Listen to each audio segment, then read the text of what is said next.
Good morning everyone, welcome to my channel and it's me again, ang inyong chismosong Kaal the Vlogger. So gusto ko munang magpasalamat sa inyong lahat sa mga walang sawang tumatangkilik na nanonood, sumusupport at sumusubaybay ng mga content ko here on my YouTube channel. So huwag ninyong babaktawan o lalaktawan tong ating content ngayong araw. I'm sure na hindi ninyo pagsisisihan na pinanood nyo to mula umpisa hanggang hulihan. And syempre, wag kayong mag-i-skip ng segment. Okay, buuin nyo to start to finish. Kaya eto na.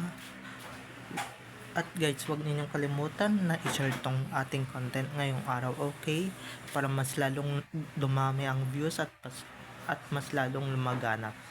So eto na, dumako na tayo sa ating main topic for today's video.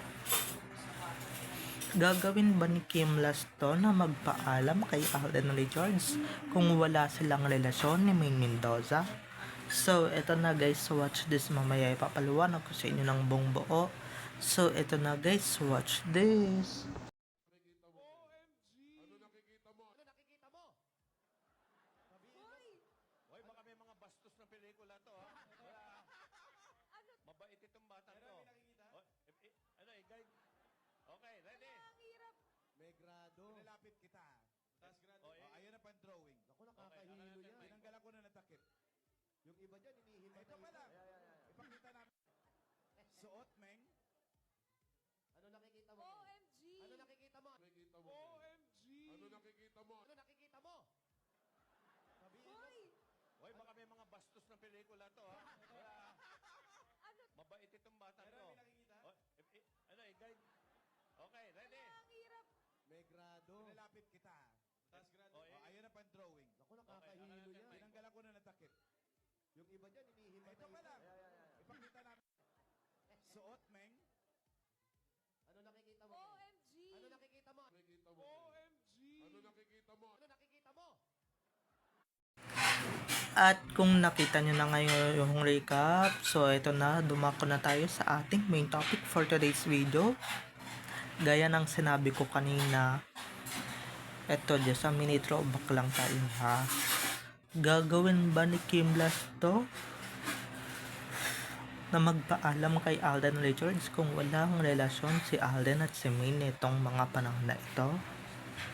Dahil guys, natatandaan ko sa isang segment or dito nga sa Guhit Bulaga kung saan nga 'di ba, nabunot si Maine para mag-drawing. Tamang-tama may ikinabit na something si Kim Las doon sa mata ni Maine para walang makita. Ito na nga, bago niya ikabit, bago niya isuksok ang bagay na yun kay Maine, diba tila baga nagpaalam muna siya kay Alden Richards para diba bigyan consent or whatever, bigyang diba bilang respect lang, diba nagpaalam siya kay Alden na kung pwede bang lapitan si Maine, pwede bang hawakan si Maine, diba pwede bang kabitan si Maine ng something sa mata para walang makita. Diba, kitang-kita natin yun guys on national TV. Kitang-kita natin yun kung gaano talaga nagpaalam si Kim Las dito kay Alden na kailangan niya magpaalam, diba? Kung wala silang something or walang something yan si Alden at si Maine, ba't siya magpapaalam kay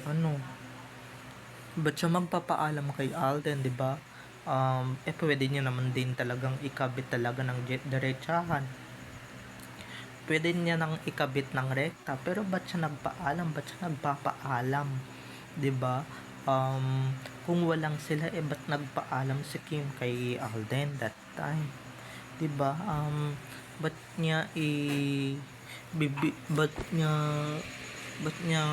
siya magpapaalam na kakabitan niya si Minang salamin ba yon? Ewan ko kung ano yon. Nakalimutan ko ta. Basta tandang-tanda ko to, hindi pa to sa APT Studio, sa Broadway pa to. Kasi diba sa Broadway napakadaming fan. Memories ng Aldab dyan sa Broadway Centro. So, isa na nga rin yan sa Founders Memories ng Aldab. So, ba't gagawin niya na Kim Lasts, diba? Kung wala silang relasyon or walang relasyon sina Alden at Maine, ba't niya gagawin yan? Diba? Anong pakialam niya kung magsela si Alden that time, diba? Kung wala silang relasyon, kung wala silang namumuong relasyon that time, ba't niya gagawin yun? So, ang ginawa ni Kim, bilang respeto nga kay Alden, 'di ba? Kasi nga sila yung mag-asawa, or si Alden at si Min ang mag-asawa. So, bilang paggalang at bilang pagrespeto kay Alden, syempre, 'di ba? Kakabitan niya, ganun yung magalang, guys, ganun yung magalang at ganun yung marespeto. Di gaya ng ibang mga boys dyan, diba? Ibang mga boys o yung ibang mga lalaki dyan, hindi man lang nagpapaalam or hindi man lang nagpapaalam na lalapit kay Maine, hahawakan si Maine, bebesuhan si Maine, diba? Just like Andre Paras, diba, na nanon sa Miss Millennial Grand Finals, hindi man lang nagpaalam yan, sapak tuloy sa puwet, diba? So, magagalang talaga yung mga That's My Bay, kasi nga si Alden na yung tatay-tatayan nila dito sa contests na ito. So, at alam din naman nila yung katotohanan. Alam nila yung katotohanan na talagang Aldab is real talaga. At talagang Aldab is very legit couple. Diba? Isa talaga si Kim sa nagpaalam, or isa talaga yan sa hindi ko makakalimutan. Nakita ko yan diba? Bago siya lumapit kay Maine, bago siya lumapit para kabitan si Maine ng isang glass na hindi niya makikita, or isang malaking glass na hindi talaga nakakakita si Maine para makapag-drawing talaga, kasi ganun yung challenge, ganun yung catch, diba? So, diba, bago niya lapitan si Maine, kailangan niya munang magpaalam, o kailangan niya munang magpaalam kay Tisoy. So, ba't niya gagawin yun? Pwede naman siyang magdire-diretso. Kitang-kita ko yan na on national TV, guys. Kitang-kita natin yan on national TV kung paano magpaalam sa Kim Las sa kay Alden. Diba? Naasawa naman that time, at ni May that time, at talagang iniiraw ni May that time. So, paano niya, diba, kung wala silang relasyon palibhasa, diba, wala pa namang alam yung mga double cards na may mamumuong sarsuela or may bubuuin na sarsuela that time.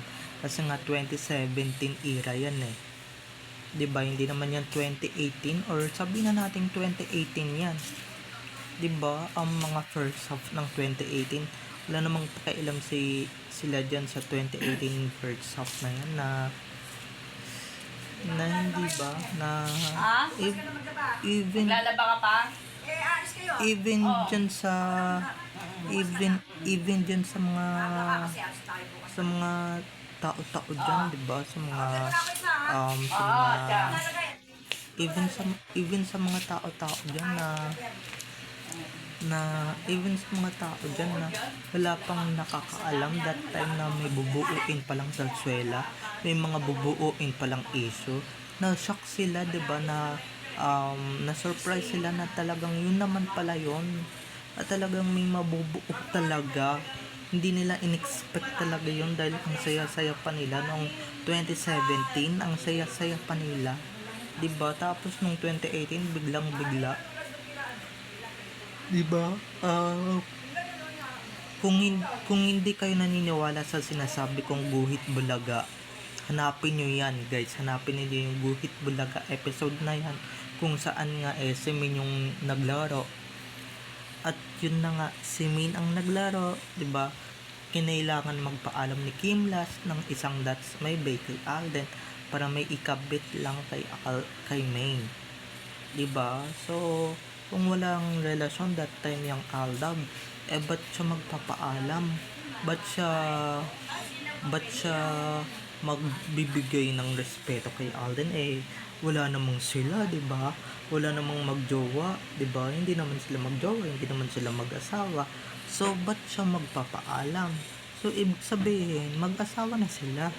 'Di ba? Magjowa na sila that time. So, ba't niya bibigyan ng consent si Alden? O ba't siya magpapaalam kung wala naman talagang sila or walang sila? 'Di ba? So, doon na nga lang mga ka-ADN. Huwag niyo nang guluhin yung mga utak niyo. Okay? So, bye-bye na mga ka-ADN. I love you all. Have a nice day. Keep safe and God bless everyone. Don't forget to subscribe to my YouTube channel. And syempre, huwag ninyong kakalimutan na i-click ang notification bell para sa ganun ma-notify kayo sa mga susunod ko pang i-upload na mga videos tungkol kina Main at Alden, and syempre tungkol sa kanilang mga buhay-buhay inside or outside sa showbiz. So, bye-bye na mga ka-ADN. I love you all. Have a nice day. Keep safe and God bless everyone. Bye-bye. Enjoy watching.